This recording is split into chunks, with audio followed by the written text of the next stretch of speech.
Welcome to Whole Team Eats Podcast, a 24/8 media production. Ever wonder who trains your favorite athlete? Join Tim Miller as he takes a look at the behind-the-scenes training of professional and collegiate athletes.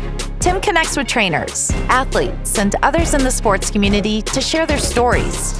This podcast is dedicated to highlighting the work of athletes and trainers to inspire action and build community. What's up, everyone? Welcome to an all-new episode of Whole Team Eats Podcast. This is episode 14, season 1. I'm your host, Tim Miller, and on this show, I sit down with Jamal Liggin of JLT Performance. After moving from Detroit to Oakland as a kid, Jamal adjusted to the change by using athletics and training as a way to form bonds with childhood friends. Some of these friends include NFL athletes Marshawn, Lynch, and Josh Johnson. Growing up in a single-parent household and watching his mom work from sunup to sundown set a foundation and instilled work ethic and values for Jamal that would prove to be crucial as he started his training business. On the show, we discuss how Jamal started training at a local boys and girls club and how the after-school and obesity programs helped him teach others. Jamal made several sacrifices for his training business and family early on, even if it meant living in the gym and selling his car to help pay rent.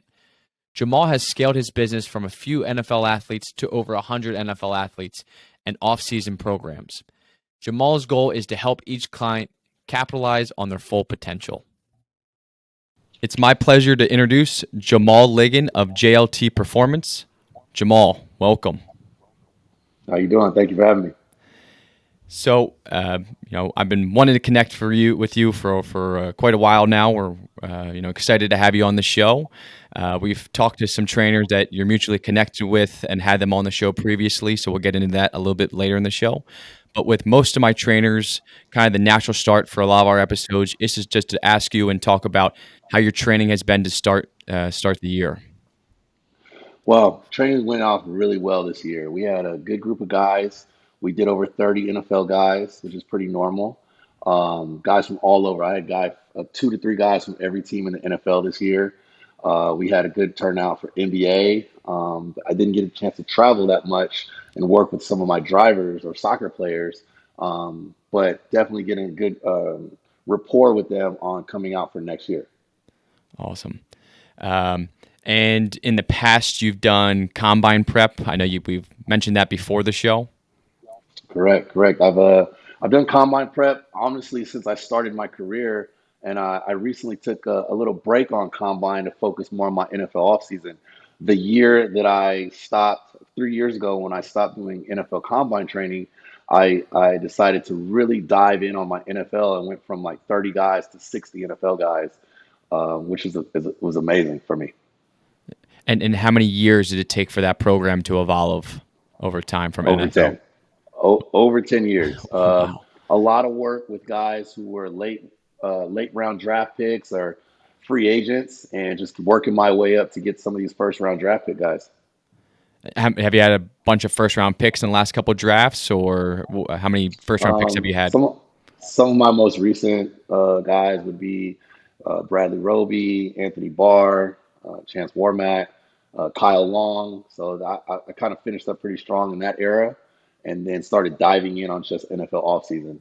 The programs do overlap, which is great for the combine kids to get a chance to really work with the pros that I work with. Like my safeties are getting a chance to work with Joe Hayden, and my receivers were getting a chance to work with Odell Beckham Jr. So, and then even my running backs, the year I had Saquon Barkley, he was getting a chance to work with, Reggie Bush, and seeing those guys come in and out the gym was a great experience for those guys. So I'm looking forward to get back into combine training, possibly next year, if not the year after. But I definitely want to condense my groups.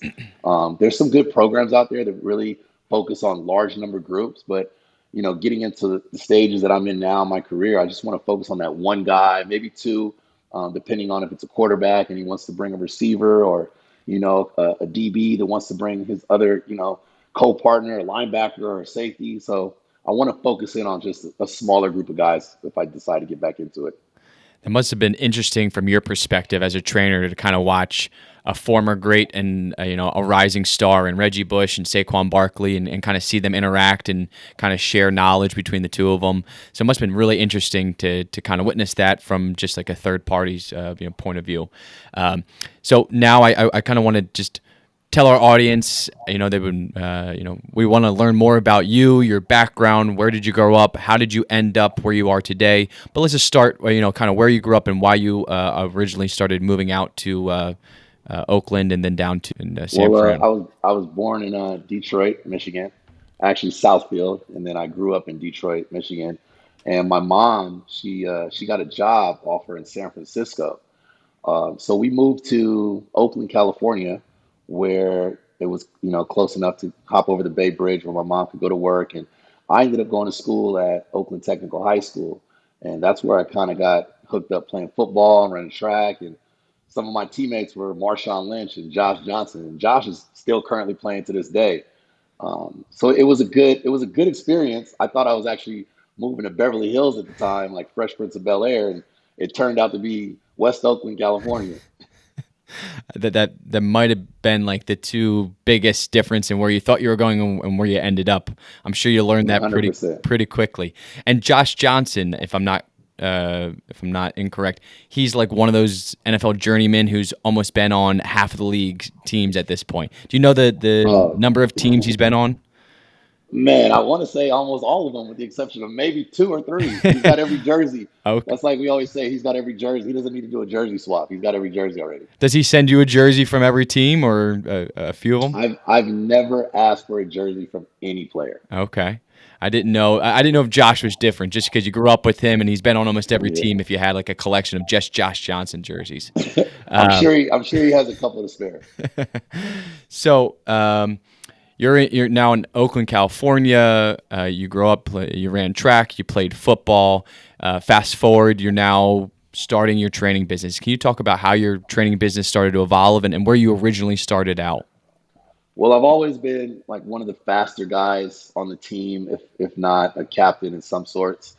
And so I definitely was always motivating my teammates from a younger age to like come run some hills with me, or let's go up to Cal Berkeley and run some bleachers, or let's go hit the beach and do some drills. Like it wasn't even something that I even knew that I needed to do. It was just something I kind of like saw maybe in a couple magazines, or was like, okay, they're doing this for a reason.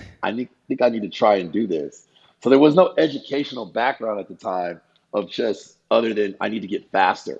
So with that being said, when I went to college, I still had good connections with, my coach back home. And I was like, can you send me some workouts?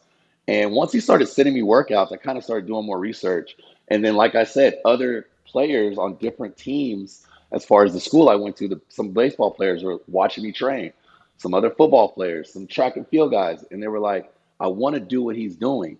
It looks very unorthodox, but it must work because this guy runs like a 4.3 or 4.4, whatever. He's just moving.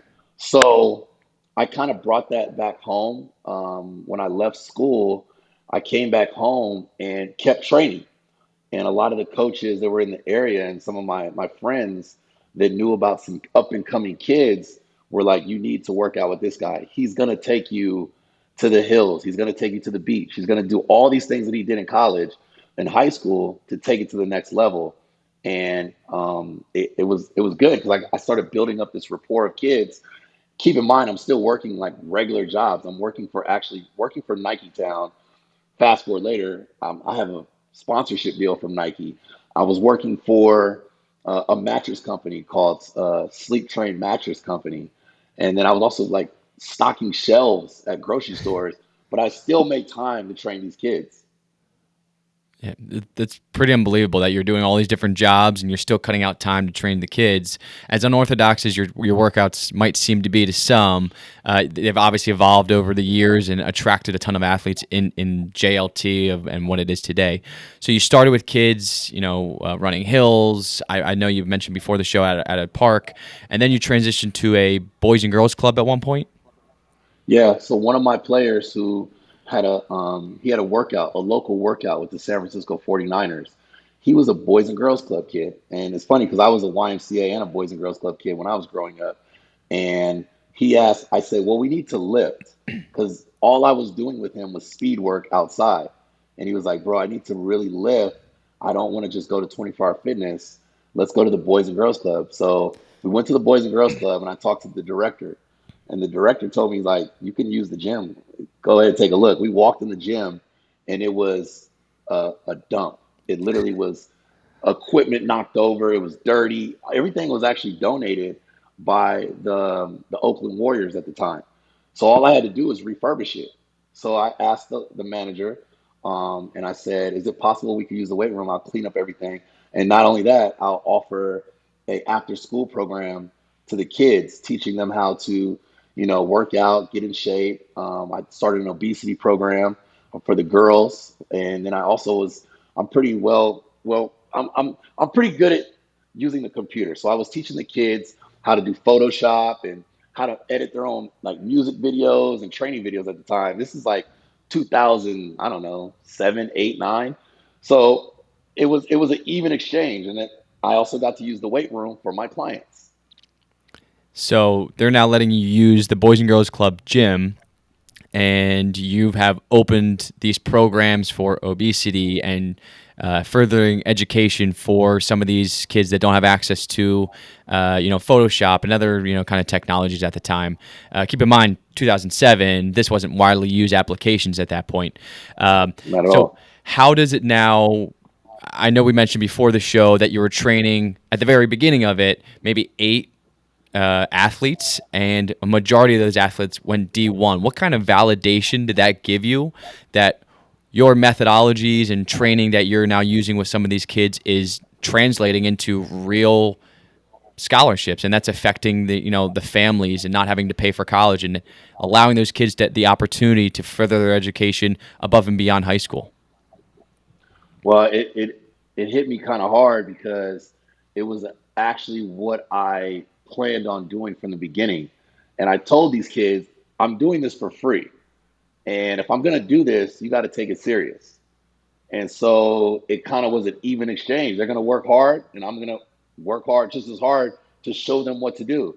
And in the process, it actually helped me start learning more about the body. Like I was already studying biomechanics, but now I'm applying it to real life situations. And I think the best learning tool is kids because they know nothing. They're like green. So me teaching them how to do arm action drills and knee drives and working on strengthening their hip flexors and foot strike was all new to them. These kids were just naturally athletic. And where I'm from, where I grew up, most of the kids are just like that. Like Marshawn Lynch is a prime example of just being naturally athletic and not really having to train that hard. So once we have started applying like structural drills and foundational lifts and Olympic lifts, they were like beyond belief on how far their athletic ability took them. Yeah, I would assume that it's almost easier to train younger kids than more developed athletes because in some cases, not all, but some of those athletes have picked up bad habits along the way. So you're kind of teaching Right. them and forming those athletes from like the ground up, so to speak. Right. I do have a question. How was it going to high school and playing sports with Marshawn Lynch? Like he's this big time running back. He goes to University of Cal, but growing up with Marshawn, what was that like? I always say this to everybody. One person that I can always count on to answer the phone on the first ring, or at least call me back within the next 1 to 2 minutes, is Marshawn. He has no ego. There was never like the way he acted in high school is the same way he acts now. He's not going to sugarcoat anything. He's always going to keep it real with you, and he's going to tell you how it is, straight up. And if you got soft skin, you got to be ready for it. And being his teammate and his friend, I really appreciated that because it's helped me along the way as far as like when he's suggesting things from a player standpoint, as far as like Jamal, you need to start doing this. This is what we do with the Seattle Seahawks, or Jamal, you need to start incorporating this. I was doing this with the Bills. I listened, and it helped me out a lot along the way, along with Josh. Josh would tell me so many different tidbits of information, and they blessed me with these jewels because at the time, I didn't have this opportunity to be able to, do an internship with a professional team because of, lack of education or credibility or knowing the right people. So those guys were my inside sources on how to train a guy who didn't want to necessarily work out with the team during the offseason and find a personal trainer. So that was my way of, getting a leg up, and knowing him and being friends with those guys was a blessing. Yeah, and I think, and just in talking with other trainers on the show, and our audience has heard this before, but once the collective bargaining agreement came out, I forget what year it was, maybe 2010, 2011, that kind of changed the game for players being able to train away from their teams and being able to train with independent trainers like yourself.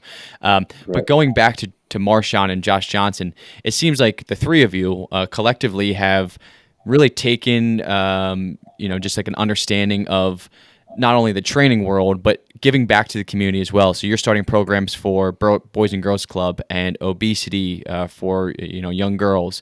Marshawn, exactly how you just described him is really how we see him in the media. Kind of straight to the point. He doesn't kind of BS or he's very himself in a lot of those media type situations. And we see him on social media kind of giving back to the community, whether it's giving out food during Thanksgiving or setting up financial literacy programs for young boys and girls in the Oakland area. It's really a great thing to see NFL players giving back, and it's great to hear that you were a high school teammate of his and you're giving back, and kind of how you started building your career was giving away free training and trying to help others. Moving forward and progressing from that starting point in that Boys and Girls Club, can you take us how you went from the Boys and Girls Club to JLT and kind of where it is today? It started out with, the kids, and coincidentally, the parents and friends and wives and girlfriends and boyfriends wanted to start training. And that's how I kind of got into creating sports performance training programs for everybody. And with that being said, the type of clientele that I was working with, wasn't necessarily too happy about being in the middle of the hood, making sure, if they come work out, they leave their car out, the car might get broken into. So I had to start thinking more on a business level, like, what's going to be safer for my clients. And as much as I love being at the Boys and Girls Club, I still had to take care of my family and, worry about progressing my future. So I ended up gym hopping a little bit in Oakland, and I worked in San Leandro. And I was all over the place. And then until a buddy of mine opened up a facility in San Leandro, and he asked me to come be the sports performance guy. So then we started now really putting some things together where we turned those 8 kids into almost like 150 kids. And that was from doing speed camps every weekend at local high schools. I got brought on as an intern at the time to do Nike training camps. Every year they would come around in the summertime, and I do these camps with Spark. They don't even make the equipment Spark anymore, but Nike would come out. They'd set up 7 stations. It'd be a med ball station, a sled station, parachutes, ladder drills. So I would work these stations for whoever the head trainer was at the time. I'd warm the kids up and get them going. But definitely the gym hop situation was an interesting time in my life where at the time I had just had my first child and was trying to understand how to negotiate that world on top of training kids for almost nothing. And then now I'm dipping into a tax bracket where people can afford my services for a lot more, and I don't have to work 3 jobs. So now I'm trying to understand that world. Well, maybe I can make $5,000 now instead of $500 a month, and just putting those pieces together. So you've gym hopped, you've moved out of where you originally were, and expanded your client base because of it. But how did you kind of connect that gap of going from young boys and girls to now training 100 NFL athletes? Well, this process didn't happen overnight. So these high school kids, keep in mind, I'm doing this for like 5 or 6 years. If they're in the 9th grade when I started, they're now in college, potentially going to the NFL by the time I'm getting ready to turn into, I guess you can call it JLT. So with that being said, it kind of turned some heads in the sports performance world, I guess you can say. And other other other athletes who were looking up to some of the guys that I were training were like, "Where did you train at? How did you? What is this? How are you doing this?" And they were like, "Well, my guys in Oakland." So now that my guys are becoming professional athletes and they're getting money, they typically don't go back to where they trained. And it has nothing to do with me because they got great work. But what happens is they want to go where, they can spend this money. And there's three places in the world or in the United States that you can do this: California, Los Angeles in particular, Miami, New York, where you can really go to the club. You can live by the water. You can, go to nice restaurants. If you have a family, take them to Disneyland. So all these things play a big part now that they're in this tax bracket. So all my guys asked me, they're like, Jamal, they're telling me you should move to LA. You should come down to LA. I trained down there. My trainer wasn't what I thought it was going to be. If I had you in LA, I'm not going anywhere. So that actually took years for me to actually contemplate. And like I said, I had a child. So it was like, I don't want to leave my child and not have a foundation to stand on where I could at least, take care of them while I'm working. So after a couple of years, I made the move and I started training at a private facility where I ended up, first day on the job, training 24 professional athletes, and 8 of them to this day, most of them are actually retired by now, but the first 8 that I actually worked with, one of them currently works in the gym, right with me right now. One of them is my primary investor for the facility I'm sitting in right now, and the other 2 still currently support me and promote JLT. Like, because they remember when I first got out here, I was sleeping in the gym, I was homeless, I was living in my car, and it was just a struggle, bro. Yeah, it's always interesting to hear the story and the progression of where all you trainers kind of start and where you are today. I've talked to some trainers a little bit earlier in your career. You obviously are maybe a little bit further along, and you have a facility, and you have athletes that have kind of gone pro and now retired. But it's hats off to you that you have such a close knit of community of athletes that have stayed and supported you and given back and referred friends and referred different athletes so that you keep the gym and keep JLT expanding over the years. One thing I want to touch on, so we've had a few trainers on. I think one was mutually connected to you. His named Gabe Rangel. Great guy. Yeah, My so guy. you and Gabe, obviously, you trained together at one point. Can you talk about your time with Gabe? Me and Gabe hit it off. Gabe did the strength, I did the speed. So I had my right hand man, and me and Gabe, we knocked it out the park. We had about 3 or 4 groups of, 10 to 12 NFL athletes. They'd start with me with dynamic warm up. I take them through some speed drills, or I take them over to the field and we knock out some sleds, and I just take them through a lot of technique and running mechanics. And then they would cycle on over to Gabe for their strength, and I'd obviously help with the strength and lifting with some of the guys. Unless I had another group rolling in, I would just take on that second group speed work, and it kind of rolled like that. And me and Gabe, I at one point I had spent all my money. I was done, on just sending it back home. Not like I was blowing it on anything. I was just actually just sending money home to my daughter and keeping my phone on and helping my mom pay her rent. And I made the decision to stop, couch surfing, and I sold my car, and I was like, I'm gonna live in the gym. And everybody was like, "What? Crazy." I was like, well, shit, I need to save this money so I can get an apartment. You know, um, One of my mentors told me one time, he was just like, put your mask on so you can help others. Just like you're on the plane. You can't help anybody. You can't do anything. So I buckled down, saved up some money, stayed in the gym for almost like half a year, close to a year actually. And Gabe ended up moving in the gym when he saw that. Like when I was moving out, he was moving in. And it was funny because the guys are coming in the gym and they're like, "Dang, Jamal, you're always here. You're the first one here." I never said I lived in the gym. To this day, some people probably don't even know it, like until they hear this.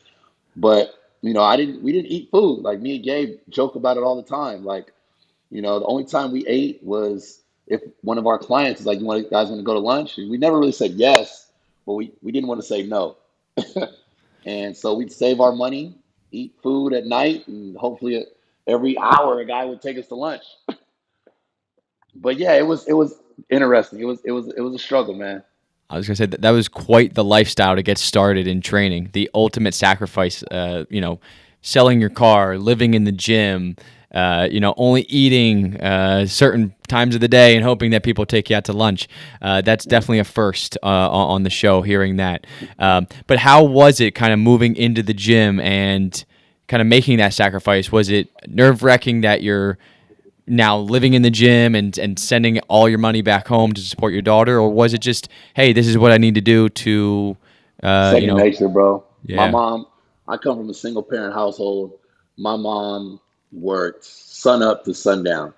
And, it was nothing out of the normal for me to see that and embrace that from my work ethic.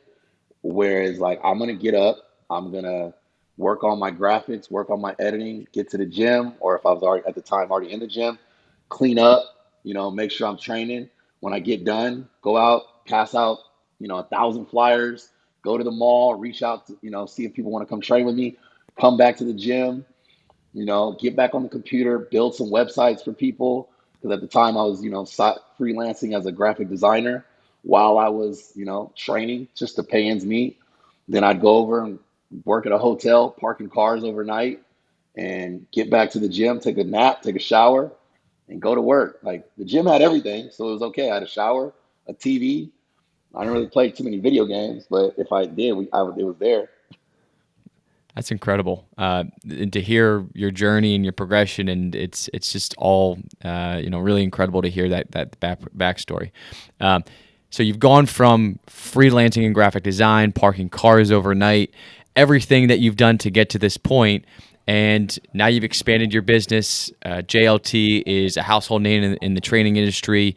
You have been flown around the country by different athletes or teams, and it really seems like you're evolving. Where you were 10 years ago to where you are today is really incredible to watch. So we see a lot of stuff on social media, but I wanted to ask about your Real Madrid trip. I know you were Okay. overseas recently. How was that experience for you, and what did it mean to you to go speak with a soccer team? Oh man, it was a very pivotal point in my career. It was interesting because I got a call and I was asked to, do a walkthrough on like my training and what it is that I do with my guys on a previous trip before I went to Spain. And that in turn, keep in mind this is over 2 years time period.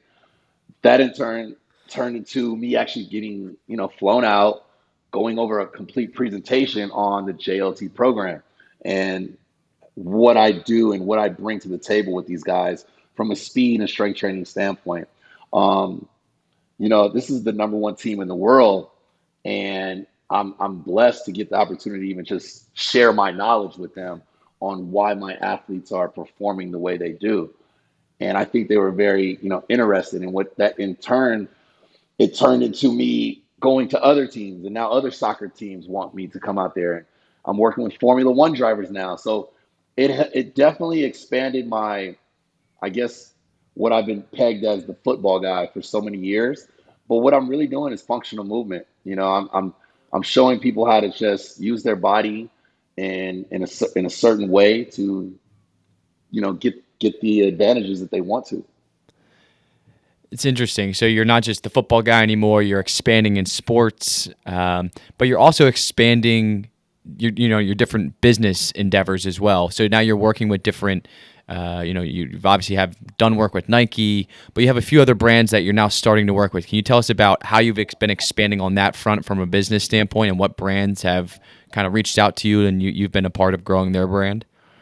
Just to touch on the Nike contract, I was one of like I guess 5 or 6 trainers that had this specific contract where not only did I work with football players, but I was creating camps and activations. I did a 12-city tour with Nike on a cleat release where we hit 4 cities in California, four schools in Texas, and we did another 4 in Florida where we got a chance to, take Odell Beckham's cleat or Saquon Barkley's cleat or Khalil Mack's cleat and teach kids how to use the cleat for whatever position they play. And these are paid opportunities that I created a role for, where I'm bringing not just my training knowledge, but camp structure. There's a lot of moving parts to just creating these activations that people don't really realize. It's the timing, it's the rotations, it's what drills, what coaches will be where. So, and this is what I'm, getting into with my next phase of life that I can kind of talk about a little later is, teaching coaches how to obtain these sponsorship deals. And like you said, with some of the deals that I work with, one of the most recent ones is BlazePod. It's a cognitive light that helps you work on speed, agility, quickness, awareness, and it works on that left side of the brain that people don't really think about. Why do I need to go to the left, but I need to use my right foot to touch the yellow light? It's like getting players to think about things that they normally don't really have to think about when they're in the game. If a receiver sees a quarterback, if a DB sees a quarterback pump fake, he naturally thinks he's going to throw it. That could be, with this technology that I'm using, a light. They see the yellow light, that could be the pump fake. But no, it turns into a green light. They got to turn around and keep running. So these are things that this technology is helping me do that I couldn't necessarily always do with just pointing or using cones. I'm able to use different cues and signals now with these lights to create multiple scenarios.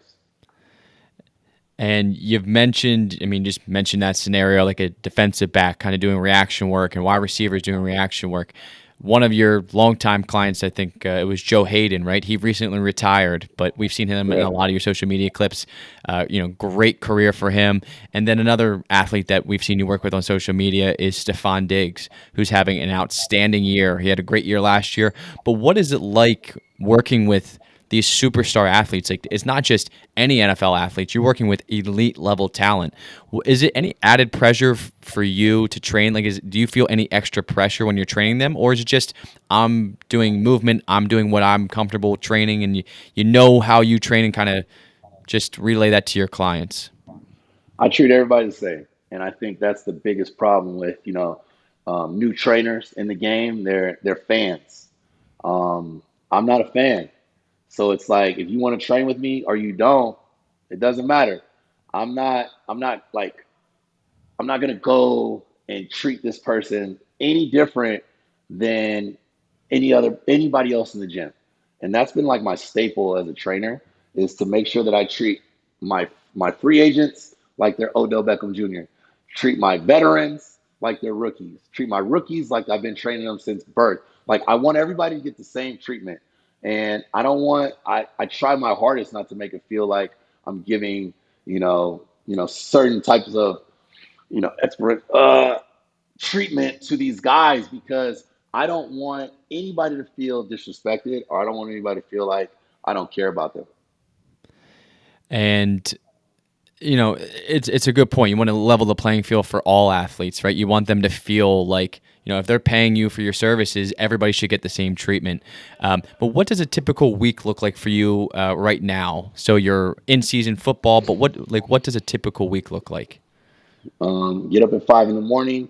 I have a lot of clients that are like in the corporate world, so they have to be to work by 8 o'clock. So I get up in the morning. My first client is usually about 5:30 or 6 in the morning, and I'm back to back until about 12 o'clock. As soon as I'm done at 12, I'm on the phone for about 4 or 5 hours, meetings, calls, podcasts, and then I have a daily to-do list. I have about 40 things I need to do, whether it's check on equipment in the gym, meet up with trainers, see what classes or schedule changes they want to go through. I'm working on graphics, so a lot of the content that you see that I post or things on the JLT website, JLT Instagram, I'm curating that.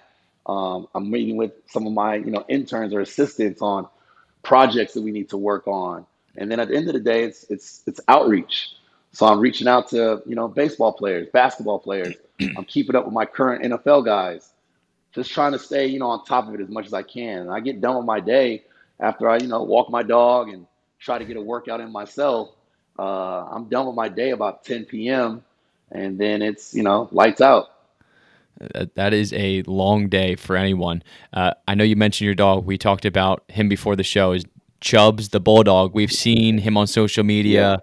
I've seen him on the treadmill. Is he Yeah. kind of like live in the gym with you and stay with you all day? He was just in here with me right now. I just put him in the gym in the back.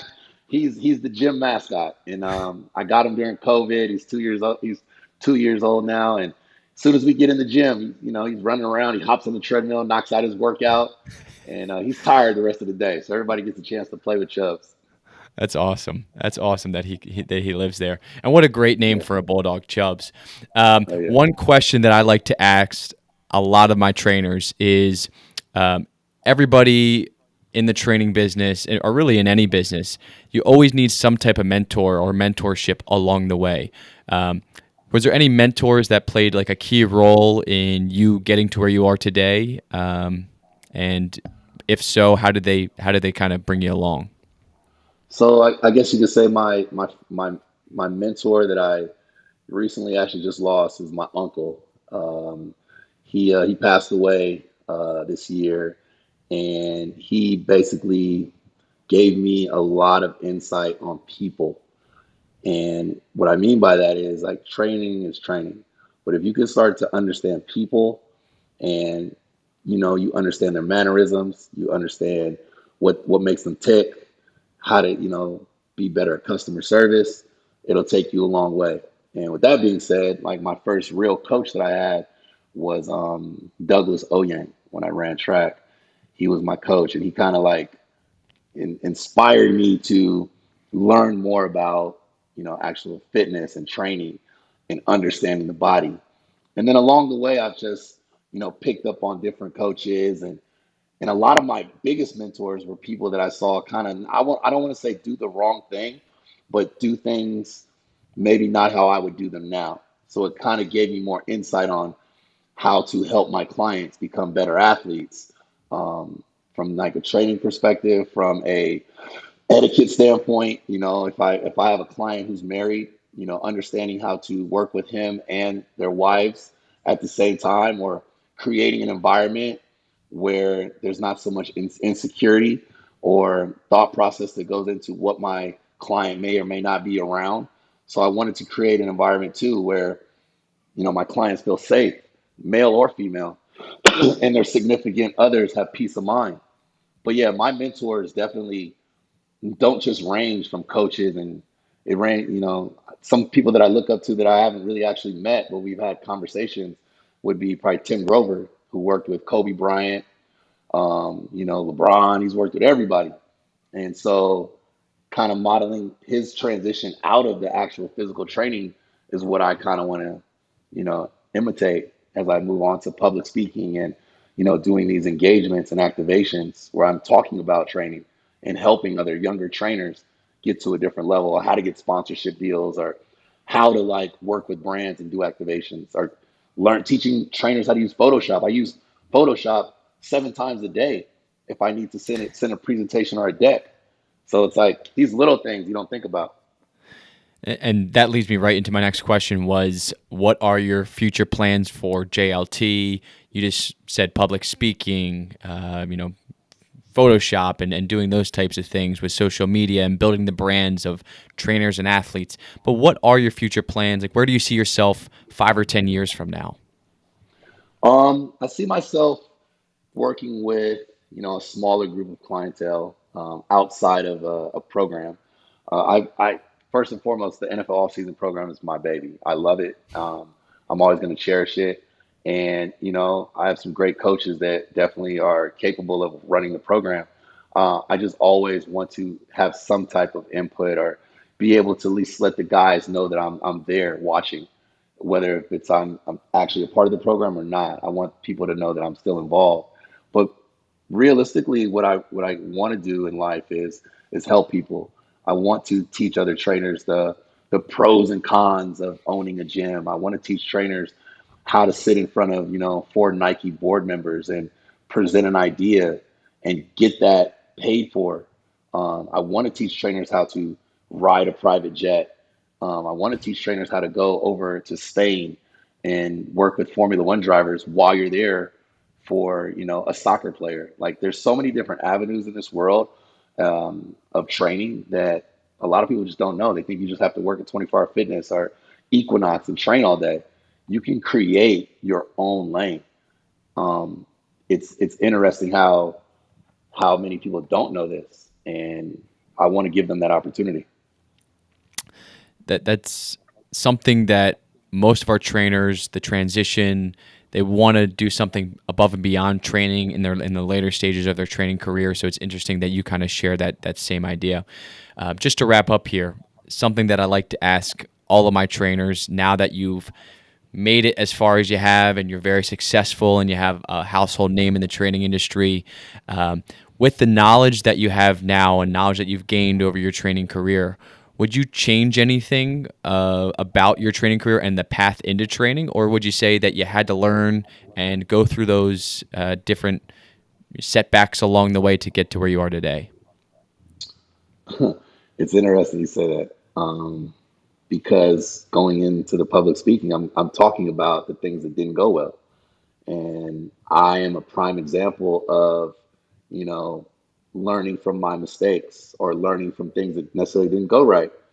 There were times where looking back now, I understand why I may not have gotten certain opportunities with other brands, or why I didn't get certain sponsorship deals, or why certain clients went with another trainer. Uh, and it's like prime example, like a trainer that I had, I'm sorry, a client wanted physical therapy and he wanted to train with me. And at the time, I was just getting started and I didn't have a physical therapist. So now I'm able to talk to younger trainers about having a physical therapist or access to, a chiropractor to complement your training. And not only that, you need a nutritionist and you're going to need A, B, and C. So it's like everything that I've gone through, yeah, may not have worked for me, but now I'm in a position to help other younger trainers and not necessarily even trainers, other doctors, other people in the field that we're in learn from these opportunities that I may have not been able to take advantage of or just didn't go in my direction. It seems like a general theme, just kind of listening to you here today, is helping others capitalize on their potential and getting the most out of, people at the Boys and Girls Club till today, where you're now thinking about your next endeavor is to go and help teach others from your mistakes, setbacks, speed bumps along the way. But it really is knowledge is power, communicating with others in the industry, communicating with athletes. What you've learned is really a big thing for a lot of folks. So we always appreciate to hear that from people in the industry.